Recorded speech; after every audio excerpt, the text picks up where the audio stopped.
이어서 진주에서 전해드립니다. 사천 광포만은 전국 최대 규모의 갯잔디 군락지이자 멸종 위기종의 터전으로 생태적 가치가 아주 높은데요. 사천시가 이곳을 국립공원구역으로 지정받아 전남 순천만처럼 생태 관광지로 가꿀 계획을 세우고 있습니다. 하지만 일부 주민들이 반대하고 있는데요. 어떤 문제가 있는 건지 김효경 기자가 취재했습니다. 사천시가 2008년부터 산업단지로 조성하려고 했던 광포만 일대입니다. 당시 환경단체와 주민 반대로 사업 추진이 무산됐습니다. 이에 사천시는 지난해 9월 광포만 일대 3,600여 제곱킬로미터를 한려해상 국립공원에 편입하려는 제안서를 환경부에 제출했습니다. 지난해 국립공원 구역조정 타당성 조사 용역 결과 자연 생태계의 가치가 높은 것으로 확인했기 때문입니다. 국립공원구역으로 지정되면 해안선에 따라 4.8km 길이의 생태 탐방로와 전망대 등을 만들어 전남 순천만처럼 생태 관광지로 가꿀 계획입니다.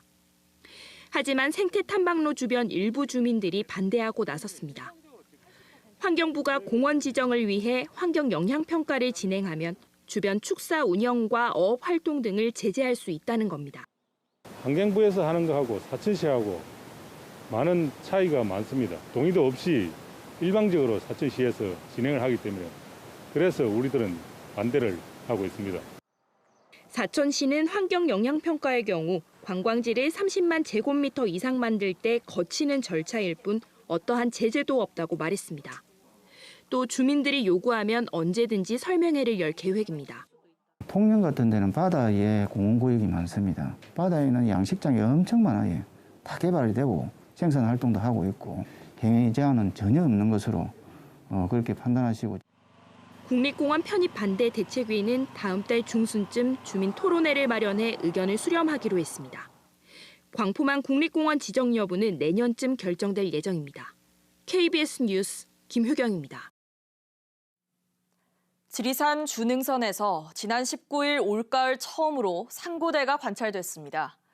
지리산 국립공원 경남사무소는 지난해보다 나흘 일찍 상고대가 피는 등 고지대에는 최근 찾아온 추위로 탐방로가 얼어 미끄러운 곳이 있다며 안전에 유의해달라고 당부했습니다.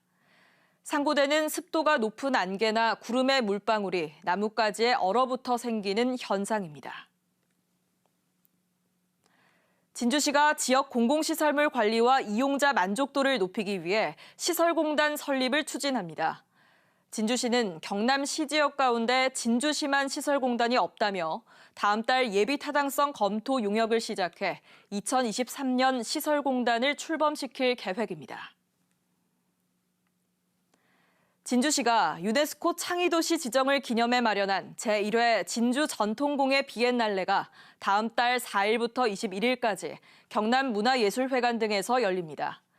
전통공예의 법칙이라는 주제로 열리는 이번 행사에서는 작가 44명의 작품 전시와 더불어 국제학술 토론회, 전통공예 미디어전, 탈춤 한마당 등이 펼쳐집니다. 지금까지 진주에서 전해드렸습니다.